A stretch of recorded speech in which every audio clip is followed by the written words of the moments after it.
خواتي خواتاتي اهلا وسهلا مرحبا بكم يا جماعة الخير مساء الخير عليكم أزول الفلاون والسلام عليكم. C'est une émission très urgente, un podcast très urgent que nous venons de réaliser à l'instant. J'espère que vous allez être très nombreuses et nombreux à nous suivre parce qu'il y a trop de désinformation, trop de manipulation et je veux lancer un appel au calme. Calmez-vous s'il vous plaît, calmons-nous, notre pays vient de basculer dans une nouvelle phase politique d'une extrême instabilité. Ce n'est pas le moment d'écouter les artificiers, ce n'est pas le moment de jeter de l'huile sur le feu, ce n'est pas le moment de s'abandonner ou de céder à tous les champs de la désinformation. Il faut comprendre les faits, d'abord les faits, ensuite prendre position petit à petit. Le pouvoir algérien vient de faire un véritable coup de théâtre, كما نقولوا احنا بالجزائريه خرجه من القصب. Un rebondissement inédit et majeur et inattendu. Ce qui s'est passé aujourd'hui, personne ne l'attendait. Ce 21 mars 2024, personne ne s'attendait à ce que Abdelmadjid Tebboune réunisse tous les hauts responsables de l'État pour annoncer, comme il a été précisé dans un communiqué officiel de la présidence de la République, à savoir le palais présidentiel d'El Mouradia, des élections présidentielles anticipées. Pour la deuxième fois de l'histoire de l'Algérie, l'histoire contemporaine, après les élections de 1999, l'Algérie va organiser pour la deuxième fois des élections présidentielles anticipées. Elles auront lieu le 7 septembre prochain, à savoir plus de 3 mois avant la date de l'expiration du mandat présidentiel de Abdelmadjid Tebboune, alors que la loi électorale, la constitution en Algérie, les lois qui sont en vigueur dans le pays, normalement, les élections sont organisées durant le dernier mois de l'expiration, durant le dernier mois précédant l'expiration du mandat présidentiel d'Abdelmadjid Tebboune. C'est-à-dire que, au lieu d'organiser les élections les élections présidentielles entre le 19 novembre et le 19 décembre 2024, les élections auront lieu finalement le 7 septembre 2024. C'est une surprise majeure. Qu'est-ce qui s'est passé? Alors, les faits d'abord. Ensuite, nous allons vous expliquer ce que nous avons pu comprendre. Parce que pour le moment, aucune information n'est fiable à 100%. S'il vous plaît, je fais le piège de la manipulation. Alors, qu'est-ce qui s'est passé? Abdelmadjid Tebboune a fait une réunion. Il a présidé une réunion consacrée spécialement, une réunion dédiée. C'était une forme au départ, c'était une sorte de haut conseil de sécurité auquel on était habitué en Algérie en présence du président de la République, le chef de l'État et l'ensemble des responsables des services de sécurité et des institutions sécuritaires les plus importantes du pays. Cette fois-ci, ce n'était pas un haut conseil de sécurité. C'est pour ça qu'on a été trompé. On pensait qu'il allait avoir durant cette semaine un haut conseil de sécurité habituel avec l'armée, avec les généraux de l'armée, les responsables des services secrets, etc. Non, cette fois-ci, c'était Abdelmadjid Tebboune qui a convoqué donc le président du Parlement, le président du Conseil de la Nation, le Sénat, le président de la Cour constitutionnelle, le Premier ministre, le chef d'état-major de l'armée, Saïd Chengreha, le directeur du cabinet de la présidence, Boualem Boualem, le ministre de l'Intérieur et le président de l'autorité nationale indépendante des élections. Ils se sont rencontrés tous, donc il y a eu 1, 2, 3, 4, 5, 6, 7, 8 bonhommes, 8 hommes, 8 responsables qui sont directement concernés par les élections. Celui qui organise les élections sur le plan de la logistique, c'est le ministère de l'Intérieur, sur le plan politique, sur le plan juridique, c'est l'autorité nationale indépendante des élections. Le Premier ministre, c'est le deuxième membre de l'État après le président de la République. Le directeur du cabinet qui est devenu dans le système de Tebboune pratiquement le deuxième personnage le plus important de l'État. Il est même plus important que le Premier ministre. Le Premier ministre, c'est le troisième personnage de l'État. Vous avez le Parlement, le Sénat et l'armée qui était représentée à travers son chef d'état-major. Pour le moment, aucune explication n'a été fournie. On annonce juste des élections présidentielles anticipées. Il y a deux sources. Il y a deux thèses qui expliquent cette annonce inattendue. Parce qu'une élection présidentielle anticipée, pourquoi c'est inattendu? C'est un marqueur d'instabilité. Il y a deux cas, il y a le peu de cas qui peuvent justifier l'organisation d'une élection présidentielle anticipée. Ce sont des cas liés essentiellement à une instabilité politique dans le pays, où le chef de l'État n'est pas capable de terminer son mandat. Donc il dit je suis pas capable pour X raisons que nous allons analyser maintenant. Donc je préfère organiser une élection présidentielle anticipée et vous laissez le pays se préparer à désigner un successeur. où il y a une menace d'insécurité, une menace d'un conflit, des tensions géopolitiques, des tensions internes, des tensions externes. Donc ça nécessite de désigner un nouveau président de la République ou là désigner de nouvelles institutions plus légitimes et plus fortes pour affronter les défis sécuritaires, les risques, les dangers externes ou internes ça peut être une crise économique, ça peut être une catastrophe naturelle, mais c'est généralement des problèmes sécuritaires et des problèmes géopolitiques où il y a une divergence majeure au sein d'un État, il y a une crise interne, il y a un président qui est trop contesté, et il y a une fronde et une opposition qui est forte, il y a des manifestations populaires, et là on organise une élection présidentielle anticipée pour ramener de l'ordre, ramener du calme et essayer de désigner au plus haut sommet de l'État des personnes, des leaders, des nouveaux dirigeants qui sont capables de calmer, de ramener le calme, de restaurer la paix, de restaurer l'ordre public. Dans les trois cas, ce sont des cas d'instabilité majeure. L'Algérie, en l'occurrence, c'est surprenant et inattendu, il n'y a pas d'instabilité majeure. Il n'y a pas d'instabilité majeure. Il n'y a plus de hirak, il n'y a plus d'opposition dans les rues, il n'y a plus de peuple qui manifeste chaque vendredi, qui réclame le changement et qui veut le départ du pouvoir. Il y a des problèmes externes. Nous avons des problèmes d'insécurité au niveau de nos frontières. Nous avons des crises diplomatiques, une situation de quasi-guerre avec le Maroc, une situation de quasi-rupture diplomatique avec le Mali, des menaces de problèmes sécuritaires au niveau de la Libye, au niveau du Niger. Mais ça n'a pas empêché d'organiser des élections. La seule différence avec 2019, c'est la situation hyper tendue et très violente avec le Maroc. Et la situation de très froide et la froideur, il y a la relation glaciale qui nous oppose au Mali. Mais mis à part ça, c'est pratiquement le même environnement géopolitique dans lequel l'Algérie avait organisé les élections présidentielles de 2019. La raison, elle est interne. La raison de cette organisation, de cette élection anticipée, elle est interne, elle concerne Abdelmadjid Tebboune. Donc, nous avons consulté deux sources. Les premières sources qui nous assurent qu'Abdelmadjid Tebboune ne veut pas continuer, n'est pas prêt de terminer son mandat, plutôt il ne peut pas faire un deuxième mandat. Il n'a pas pris de décision encore, il est indécis, il semble que physiquement il est malade, qu'il est très âgé et qu'il aurait pris conscience de la nécessité de s'occuper de sa famille et de sa personne et qu'il ne pourrait pas continuer de faire son deuxième mandat. Et comme il n'a pas envie de continuer son deuxième mandat, de faire un deuxième mandat, on ne peut pas attendre jusqu'à la fin de l'année dans l'incertitude. Le premier danger pour la stabilité d'un pays, c'est l'incertitude.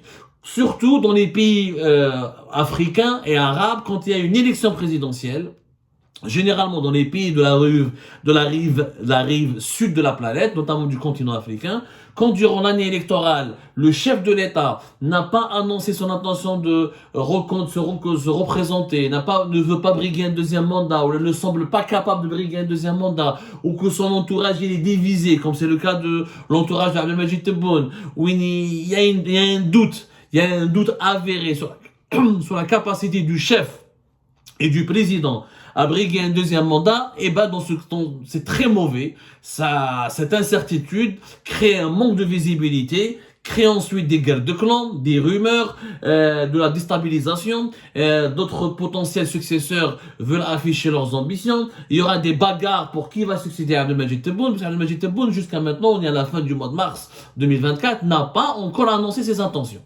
Donc, il est possible, je dis bien qu'il est possible, ne me faites pas dire ce que je n'ai pas dit.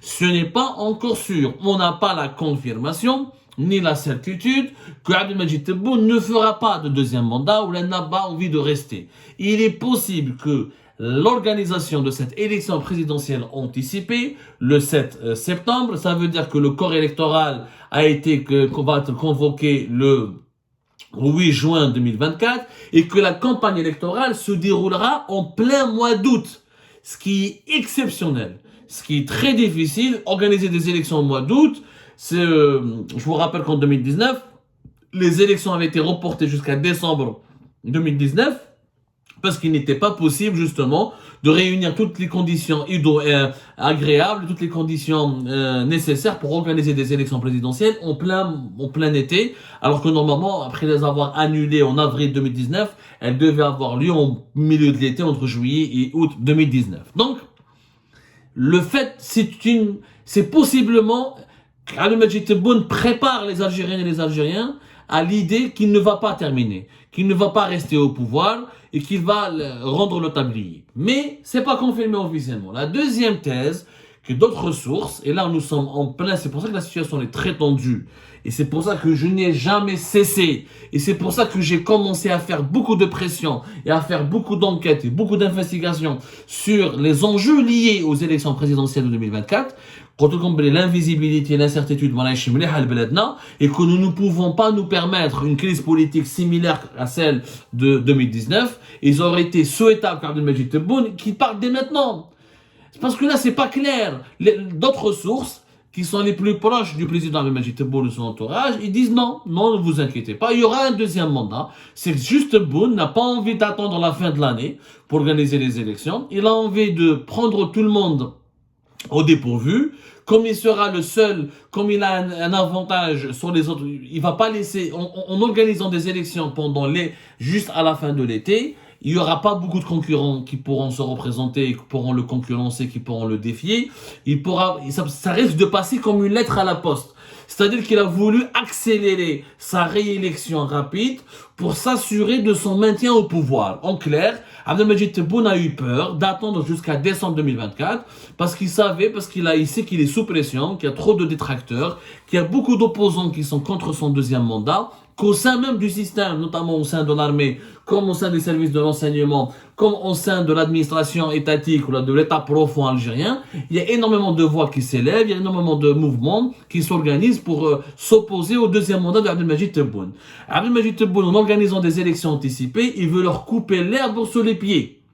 يعني يقص الحشيش تحت رجليهم يحفر لهم يعني يكسر لهم رجليهم en termes clairs il a voulu les piéger, il veut gagner du temps pour lui-même, comme ça s'il annonce qu'il brigue son deuxième mandat dans les jours à venir, il a largement les moyens nécessaires puisqu'il a l'emprise sur l'État, il a la fonction, les clés du pouvoir sont entre ses mains, donc il a largement les moyens d'organiser sa propre réélection sans donner du temps à ses opposants, parce qu'il faudrait que ces opposants s'organisent, il faudrait que des personnalités politiques manifestent leurs intérêts, il faudrait que les personnalités politiques s'engagent contre lui, il faudrait qu'elles réunissent des moyens logistiques, financiers pour préparer la campagne électorale, il faudrait que ses adversaires commencent. S'ils veulent empêcher son deuxième mandat, il faudrait qu'ils le sabotent. Il faudrait qu'ils lancent des campagnes politiques, médiatiques, qu'ils essayent de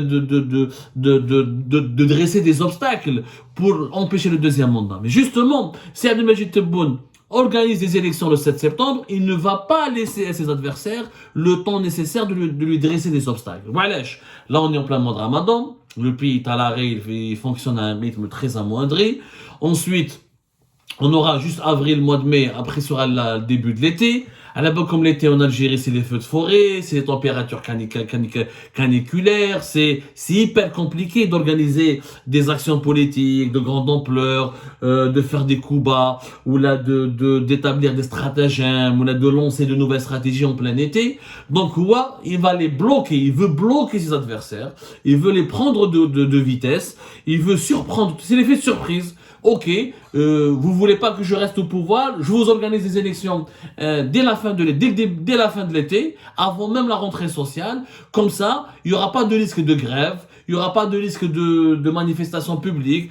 La rentrée sociale en Algérie, une rentrée sociale avant les élections présidentielles, c'est toujours très risqué. Chef Nahaf 2019, la rentrée sociale, entre septembre et décembre 2019, il y a eu énormément de manifestations, énormément de tentatives de grève, de mobilisation. Il y avait les étudiants le mardi, il y avait la population qui manifestait le vendredi. Donc lui, il veut éviter ce scénario cauchemardesque qui va compromettre le deuxième mandat en organisant une campagne électorale pendant l'été, là où les enfants seront en vacances, les écoles seront vides, les universités seront vides, les étudiants, je vous rappelle, sont pratiquement plus de 1,5 million de personnes quand même. Donc les étudiants, c'était l'une des forces motrices de toutes les contestations populaires en Algérie. Donc les universités seront vides, les résidences universitaires seront vides, il y aura pas mal de périodes, c'est des périodes de congés. Ce sera des périodes de congés, donc les entreprises seront aussi vides. Donc faire des grèves ou lancer des manifestations populaires au mois d'août et pendant l'été, ça ne va pas marcher parce qu'il n'y aura pas cette capacité de mobiliser, cette capacité de de fédérer autour de soi ou autour d'un projet de contestation politique énormément de monde. Parce qu'on sera en plein mois d'août, en plein mois de juillet, les Algériens vont quitter les étudiants vont rentrer chez eux, les départs vers les wilayas, il y aura l'Aïd el-Kbir juste avant, il y aura en plus des problématiques, des contraintes climatiques, surtout dans les wilayas de l'intérieur du pays, il fera très très chaud, des températures entre 40 et 45 degrés, ce sera pas facile de manifester sur la canicule ou là d'organiser des actions politiques des coups de poing pendant la canicule. Donc lui, il veut réunir toutes les conditions, il veut réunir un contexte le plus favorable pour son deuxième mandat. Et c'est effectivement intelligent. Si c'est le cas, c'est intelligent de sa part. Parce que attendre la fin de l'année, après la rentrée sociale, après la rentrée scolaire, après la rentrée universitaire, avec tous les problèmes économiques qui vont s'accumuler, avec tous les problèmes avec tous les problèmes sociaux qui risquent d'éclater. Donc lui, il risque d'y avoir un tsunami de problèmes politiques et sociaux qui pourrait compromettre son projet de deuxième mandat.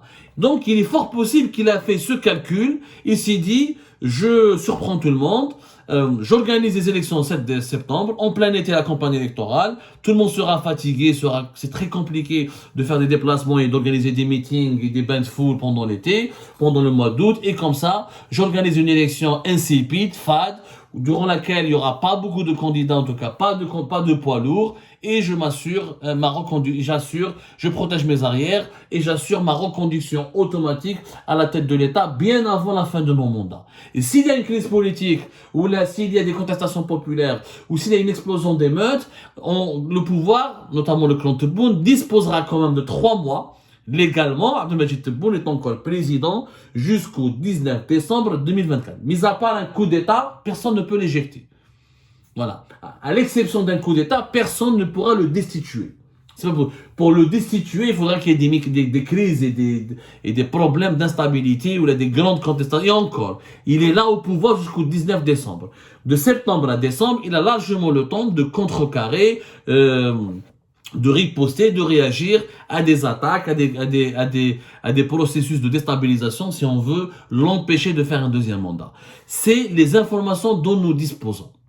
Moi, mes sources les plus informées, les mieux renseignées, les mieux introduites au sein du pouvoir algérien penchent vers la deuxième thèse, c'est-à-dire vers une ruse diabolique de Abdelmadjid Tebboune pour lui permettre de rester pour lui permettre de préparer son deuxième mandat et conserver son pouvoir en organisant une élection la moins disputée, la plus contrôlée, la plus surveillée et avec le moindre de dégâts possible, avec le moins de risques de contestation possible. Je vous le cache pas, à 70%, c'est ce scénario. Parce que si Abdelmadjid Tebboune voulait abandonner et faire comme Yamin Zerouel, la première fois on avait eu des élections anticipées, je vous rappelle, c'était en 1998, dès septembre 1998, Yamin Zerouel a annoncé sa volonté de ne pas terminer son mandat et qui devait se terminer en novembre 2000 tout court, pardonnez-moi, parce qu'il a été élu en 1995. Il n'a pas terminé son mandat, il a dit voilà, en février 1999, je rends le tablier et je pars, je ne veux plus rester président parce qu'il y avait une volonté manifeste qui a été assumée par Yamin Zerouel de partir. Zerouel l'a exprimé plusieurs mois, dès septembre 98. Là, nous sommes au mois de mars 2024.